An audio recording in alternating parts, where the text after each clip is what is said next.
జాతీయవాద జర్నలిజానికి అసలైన వేదిక నేషనలిస్ట్ హబ్ ని సబ్స్క్రైబ్ చేసుకోండి. నోటిఫికేషన్స్ కోసం బెల్ ఐకాన్ పై క్లిక్ చేయండి. నమస్తే. కర్ణాటకలో మరో స్కామ్ బయటపడింది. కాంగ్రెస్ అంటేనే స్కామ్ల పాలన, ఇది జగమెరిగిన సత్యం. కేంద్రంలో అధికారంలో ఉన్నప్పుడు ఆ పార్టీ చేయని స్కామ్ అంటూ లేదు. A to Z స్కామ్లకు పాల్పడింది ఆ పార్టీనే. ఇప్పుడు కేంద్రంలో అధికారంలో లేకపోయినా అధికారంలో ఉన్న రాష్ట్రాల్లో మాత్రం చేతివాటం ప్రదర్శిస్తోంది. కర్ణాటకలో ఎప్పటి నుంచో అధికారంలో ఉన్న ఆ పార్టీ హయాంలో జరిగిన మరో కుంభకోణం తాజాగా బయటకు వచ్చింది. కర్ణాటక రాజకీయాల్లో మైసూర్ అర్బన్ డెవలప్మెంట్ అథారిటీ కుంభకోణం వ్యవహారం కలకలం రేపుతోంది.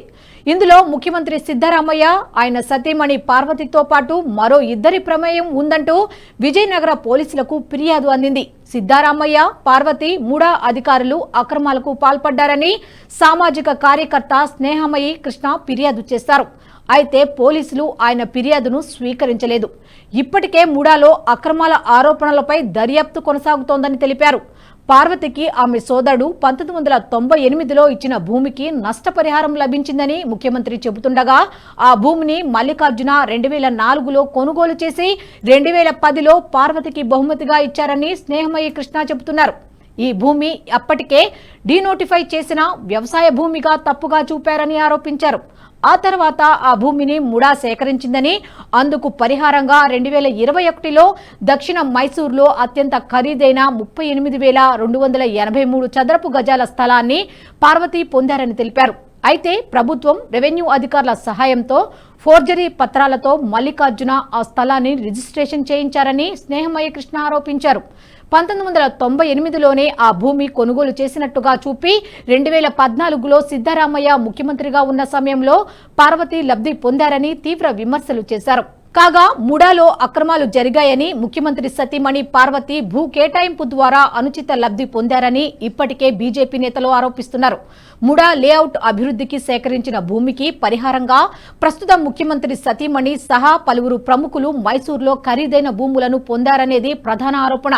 ముడా సేకరించిన భూమి కంటే పరిహారంగా చెల్లించిన భూమి అనేక రెట్లు విలువైనదని, ఫలితంగా రాష్ట్ర ఖజానాకు 4,000 కోట్లు నష్టం వాటిల్లిందని కమలనాథులు ఆరోపిస్తున్నారు. ఈ వ్యవహారంపై సీబీఐతో దర్యాప్తు చేయించాలని శాసనసభలో ప్రతిపక్ష నేత ఆర్ అశోక డిమాండ్ చేశారు. ఇక మరోవైపు ఈ వ్యవహారంపై కేంద్ర మంత్రి, జేడీఎస్ నేత కుమారస్వామి స్పందిస్తూ ముఖ్యమంత్రి, ఉప ముఖ్యమంత్రి మధ్య ఆధిపత్య పోరులో భాగంగానే ముడా కుంభకోణం తెరపైకి వచ్చిందని తెలిపారు. ఈ వివాదంపై సిద్ధరామయ్య స్పందించారు. తన భార్యకు ముడా కేటాయించిన ఇంటి స్థలాల విషయంలో బీజేపీ రాజకీయం చేస్తోందన్నారు. శాసనసభ సమావేశాల్లో ఈ అంశాన్ని ప్రస్తావిస్తే సమాధానం చెబుతానని అన్నారు. దీనిపై పూర్తి స్థాయిలో విచారణ జరిపిస్తే దోషులెవరో తేలుతుంది. ఈ కుంభకోణం తాజాగా బయటపడటంతో కాంగ్రెస్ పై మరోసారి విమర్శలు వెలువెత్తుతున్నాయి. హస్తం పార్టీ తన అవినీతిని, వారసత్వాన్ని ఎలా వదులుకుంటుందని ఎద్దేవా చేస్తున్నారు. ఈ వీడియో మీకు నచ్చినట్టయితే లైక్ చేయండి, 10 మందికి షేర్ చేయండి. అలాగే కామెంట్ల రూపంలో మీ అభిప్రాయాలను మాతో పంచుకోండి. Nationalist hub group of channels ను సబ్స్క్రైబ్ చేసుకుని తెలుగునాట జాతీయవాద జర్నలిజాన్ని ప్రోత్సహించండి. ఈ వీడియో కింద ఉన్న బెల్ ఐకాన్ పై క్లిక్ చేయడం మర్చిపోవద్దు.